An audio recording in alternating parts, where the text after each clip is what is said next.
للہ رب العالمین والصلاة والسلام علی سیدنا و مولانا محمد وآلہ وازواجہ وذریتہ اجمعین۔ یہاں پر رکے تھے، شاہ صاحب رحمۃ اللہ علیہ کی خاص عادت شریفہ ہے کہ اس سے واقف رہنا ضروری ہے، اور یہ عادات جو ہیں مصنفین کی، ان کے کتابوں کے کثرت سے مطالعہ اور بار بار مطالعے سے سمجھ میں آتی ہیں۔ اور یہ جو یہاں مشاہدہ حضرت کا ہے، یہ ان کی تجربے یعنی مطالعے کی بنیاد پہ ہے، دوسرے لوگوں کا سے مختلف ہو سکتا ہے، اس میں کوئی شاہ صاحب قدس سرہ کی ایک خاص عادت شریفہ یہ ہے کہ اس سے واقف رہنا ضروری ہے، وہ یہ کہ آپ مترادفات اور ہم معنی الفاظ استعمال کرتے ہیں۔ یہ مترادفات کا مطلب یہی ہے، ہم معنی الفاظ، دو الفاظ اگر ان کے ایک ہی معنی ہو تو اس کو مترادف کہتے ہیں۔ لیکن مترادفات میں کبھی بھی مطلب یہ ہے کہ بالکل ایک طرح کے نہیں ہوتے، ان کو مترادف ہی نہیں کہتے ہیں۔ کہ ان میں مترادفات میں بھی یعنی ہم معنی ہونے کے باوجود ان کے کئی پہلو ہو سکتے ہیں جو ایک دوسرے سے مختلف ہوں۔ اب بالکل ایک لفظ کے بالکل ایک ہی معنی ہونا دو الفاظ کے، یہ عموم یعنی یہ ہوتا ہے لیکن اتنا زیادہ نہیں ہوتا، یا ہر مترادف اس طرح کا نہیں ہوتا، تو یہ بھی اس کا بھی لحاظ رہنا ضروری ہے۔ وہ یہ کہ آپ مترادفات اور ہم معنی الفاظ استعمال کرتے ہیں اور ایک ہی لفظ کے بدل دوسرے الفاظ استعمال کرتے ہیں۔ بدل کا مطلب یہ ہے کہ ایک لفظ استعمال کیا ایک جملے میں اور پھر دوسرا جملہ ساتھ لے آئے اسی معنی کو استعمال کرنے کے لیے، لیکن دوسرے الفاظ کے ساتھ۔ اور جملہ ناقصہ کے ہم معنی اور دوسرا جملہ ناقصہ لاتے ہیں، اور جملہ تامہ کی وضاحت کے لیے دوسرا جملہ تامہ لاتے ہیں۔ جملہ تامہ وہ ہوتا ہے جو پورے معنی ادا کرتا ہے، اس کے بعد جو ہے اب اگر رک جائیں وہاں تو اس میں کوئی یعنی اس پہ کوئی سوال پیدا نہیں ہوتا، اس کے بعد عکس جملہ ناقصہ جو ہے پورا معنی ادا نہیں کرتا، اور اگر کوئی جملہ ناقصہ پہ رک جائے تو مخاطب ہمیشہ انتظار میں رہتا ہے کہ اس کو پورا کرے، جس کے ذریعے سابقہ مضمون کو بالفاظ دیگر سمجھاتے ہیں۔ یہ ایک لحاظ سے قرآن مجید کا بھی اسٹائل ہے، کیونکہ تاکہ جو ہے ایک ہی معنی کو مختلف الفاظ میں اور مختلف طریقوں سے سمجھانا، تاکہ لوگوں کی سمجھ میں ایک بات آ جائے، ایک طرح سے نہ آئے تو دوسرے طرح سے آئے۔ فرماتے ہیں مثلا ملت اسلام اور اہتداء ہم معنی لفظ ہیں۔ ہم معنی اس لیے کہ مطلب اسلام پر یعنی ہم معنی دیکھیں نا، اب معنی بھی دو طرح کے ہوتے ہیں۔ اب معنی کی جو ہے ہم لیں معنی مطلب یہ ہے کہ خبز مثلا، تو اس کا معنی خبز کا جو ہے روٹی ہے، تو یہ اس کا ایک معنی ہے، جس کو انگریزی میں جو ہے آپ کانٹینٹ بھی کہتے ہیں۔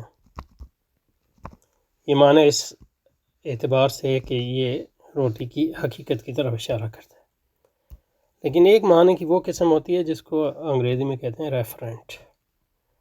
اور ہماری کتابوں میں اس کو کہتے ہیں ما صدق۔ تو وہ جو ہے خبز کا اطلاق کس پہ ہوتا ہے، تو وہ اس کے یعنی ریفرنشل معنی ہیں، اور یہ اس کے جو ہے ہم کہہ سکتے ہیں کہ ایک لحاظ سے اس کے حقیقی معنی ہیں، یعنی اس کی حقیقت بیان کرتے ہیں۔ تو جب کہہ رہے ہیں کہ دونوں کے معنی ایک ہیں، تو اس میں یہ بھی مراد ہو سکتا ہے کہ ان کے معنی ایک ہوں ریفرنس کے اعتبار سے، لیکن حقیقت کے اعتبار سے معنی جو ہے وہ مختلف حقیقتوں کو بیان کر رہے ہیں۔ تو اس لحاظ سے دیکھیں تو اسلام اور اہتداء کے یعنی ریفرنشل معنی تو ایک ہیں، لیکن یہ کہ اس کے جس کو کہتے ہیں کانٹینٹ یا کنوٹیٹیو معنی یا حقیقی معنی جو ہیں وہ تو ایک نہیں ہے۔ ذرا ملت اسلام جو ہے ملت کا تصور بیان کر رہا ہے، اہتداء جو ہے ہدایت کا تصور بیان کر رہا ہے، تو ایون اگر اس کا ریفرنشل معنی یا ما صدق ایک ہو، اس سے یہ مراد نہیں ہے کہ اس کے دوسرے معنی جو ہیں، دوسرے پہلو معنی کے جو ہیں وہ بھی ایک ہیں، یہ اہم ہے۔ اور جملہ فطر الی آخرہ، کون سا جملہ تھا یہ؟ فطر الی آخرہ، آپ فرمائیں جملہ فطر الی آخرہ اور جبل الی آخرہ ایک ہی مضمون ادا کرتے ہیں، تو ہمارا یہ مطلب اس کی مثال کے طور پہ دے رہے ہیں کہ فطر الانام علی ملت الاسلام والاہتداء، اور جملہ جو ہے وجبل علی ملت حنیفیت السامۃ الصالحۃ البیضاء ایک ہی معنی ادا کرتے ہیں، لیکن یہ کہ جو الفاظ استعمال کیے ہیں ان کی جو حقیقت ہے وہ مختلف ہے، تو ان معنوں میں ان کے ریفرنشل معنی ایک ہوں بھی تو اس کا مطلب یہ نہیں ہے کہ اس کے جو حقیقی معنی بھی ہیں یا جو اس کے معنوی معنی ہیں وہ بھی ایک ہیں، تو اس لحاظ سے مطلب یہ ہے کہ بات حضرت صحیح ہے، لیکن اس میں یہ تفصیل ہے۔ اچھا جی، پھر لغات پہ آ گئے، تو اس سے مطلب یہ ہے کہ پڑھیں گے، زیادہ اس پہ نہیں رکھیں گے کیونکہ یہ ہمارا مقصد نہیں ہے لغات۔ غشیہم الی آخری، غشا یغشا غشین وغشایتن الامر فلان، ڈھانکنا اور چھپانا۔ قرآن مجید میں مطلب یہ لفظ استعمال ہوا ہے کثرت سے، غشیہ غشاوہ غشاوت۔ شقا جو ہے بدبختی، شقی ہمارے اردو میں استعمال ہوتا ہے۔ خرج بھی متعدی بہ حروف حرف جر سے، تو عربی زبان میں جو ہے فعل جو ہے بعض اوقات لازم ہوتا ہے اور حرف جر کے استعمال سے اس کو متعدی بنا سکتے ہیں، مطلب خرجہ جو ہے اس کا مطلب ہے نکلا کوئی، اور خرج بھی مطلب یہ ہے کہ نکالا اس کے ذریعے، تو یہ لازم سے متعدی ہو گیا۔ گو کے مطلب یہ ہے کہ حرف جر جو ہے متعدی کے ساتھ بھی استعمال ہوتا ہے، مطلب یہ کہ لنخرج بھی قرآن مجید میں سورۃ الملک میں استعمال ہوا ہے، تو لیکن لازم اور متعدی کا فرق یہ ہے کہ لازم جو ہے وہ مفعول کے بغیر اپنا معنی پورا کر سکتا ہے، اور متعدی جو ہے اس کے لیے مفعول کی بھی ضرورت ہوتی ہے۔ مطلب خرج احمد نکلا گھر سے، تو اس کے لیے مفعول نہیں چاہیے، لیکن یہ کہ خرج بھی اس چیز کو نکالا، تو کس چیز کو نکالا یہ سوال پیدا ہوگا آپ کے۔ اور فاعل جو ہے ضمیر مستتر ہے یہاں، خرج بھی وجب من غش الجل وبك وصل الصافي وادرك الشكاف رحمه الله تبارك وبعث اليهم الانبياء ليخرج بهم تاکہ نکالے اس کے ذریعے ان کو، تو یہ ضمیر جو ہے ہوا جو ہے کہ اللہ تعالیٰ کی طرف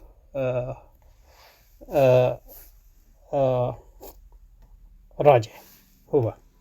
ضمیر مستتر ہے اس کو کہتے ہیں، جو مطلب بسم اللہ الرحمن الرحیم لیخرج بہم من الظلمات الی النور ومن المضیق الی الفضاء۔ مضیق کا مطلب یہ ہے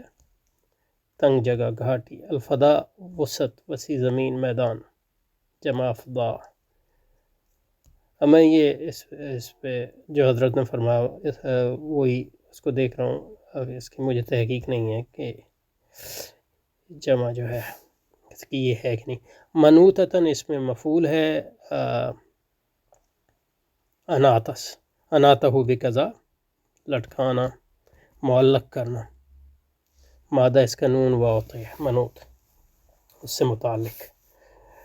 یا علی الفخر میں یا حرف ندا ہے، اور لام جو ہے استغاثے کے لیے آیا برائے تخصیص، اور فقر معطوف مستغاث، لفظی ترجمہ ہے کہاں ہے بزرگی اور بلندی،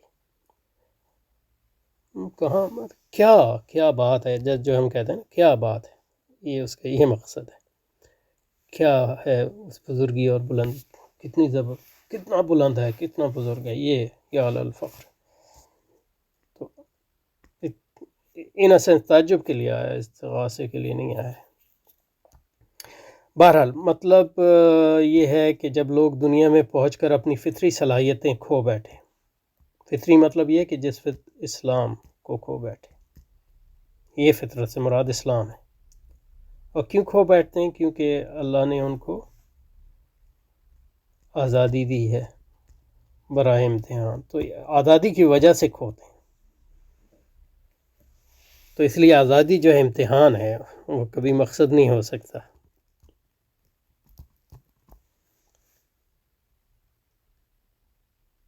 جب لوگ دنیا میں پہنچ کر اپنی فطری صلاحیت کھو بیٹھے اور گمراہی کی دلدل میں پھنس گئے اور پستی کی نہایت کو پہنچ گئے، تو اللہ تعالیٰ نے کرم بالائے کرم یہ فرمایا کہ نبوت اور رسالت کا سلسلہ شروع کیا تاکہ جو ہے ان کو یاد دہانی کرائیں اپنے مقصد کی طرف۔ وہی بھیجا، کتابیں نازل فرمائیں، لوگوں کو دوبارہ اپنی معرفت کا درس دیا انبیاء کے ذریعے، اور اپنی مرضیات سے واقف کیا، یعنی اللہ تعالیٰ کی کیا رضا ہے ہمارے لیے، اللہ تعالیٰ ہم سے کیا چاہتے ہیں۔ اور اللہ تعالیٰ نے نبیوں اور رسولوں کا درجہ اس قدر بلند فرمایا کہ خود ہی اعلان فرمائے، من یطع الرسول فقد اطاع اللہ، جس نے رسول کی اطاعت کی اس نے حقیقت میں اللہ کی اطاعت کی، کیونکہ رسول اللہ کا پیغام لایا ہے اور اللہ کے حکم سے آیا ہے اور اللہ کی نگرانی میں وہ کام کرتا ہے، معصوم ہے۔ یعنی جس شخص نے رسول کی اطاعت کی اس نے اللہ کی اطاعت کی، جس نے رسول کی نافرمانی کی اس نے اللہ کی نافرمانی کی۔ حالانکہ بات کا فطری نہ یہ تھا کہ کہا جاتا جو اللہ کی اطاعت کا شعار بندے ہیں وہ اللہ کے فرستادوں کی بھی اطاعت کرتے ہیں، اور جو ناہنجار ہیں وہ روگردانی کرتے ہیں، مگر تاکید و مبالغہ کے لیے اور رسولوں کی قدر افزائی کے لیے تعبیر وہ اختیار فرمائے کہ جو اوپر گزری، یعنی اللہ کی اطاعت شعار بندے وہی ہیں جو رسولوں کی اطاعت کرتے ہیں، اور رسولوں کی اطاعت کے بغیر اطاعت خداوندی کا تصور ہی نہیں ہے، کیونکہ مطلب یہ ہے کہ ڈائریکٹ تو خدا تک پہنچنے کا کوئی ذریعہ نہیں ہے۔ تو ان معنوں میں وسیلہ جو ہے لازم ہے، اس کا انکار جو ہے کفر ہے۔ یہ فلسفی جو ہے مطلب یہ کہ وسیلے کا ان معنوں میں انکار کرتے ہیں۔ ہمیں کچھ معنوں میں وسیلہ جو ہے وہ مطلب یہ ہے کہ وہ صحیح نہیں ہے، لیکن یہ معنی جو وسیلے کا ہے وہ اسلام کا ایک حصہ ہے کہ رسول کی اطاعت کے بغیر اللہ کی اطاعت ممکن نہیں ہے، رسول کی اتباع کے بغیر اللہ کو جاننا ناممکن ہے۔ بس کیا کہنے انبیاء کی بزرگی کی، ہاں تو یہ تعجب کے لیے، تعجب یعنی تفخیم کے لیے یہاں ہے۔ بس کیا کہنے انبیاء کی، کیا بات ہے ان کی، جی کیا ان کا شرف، کیا بلندی، یہ یا الفخر والولا۔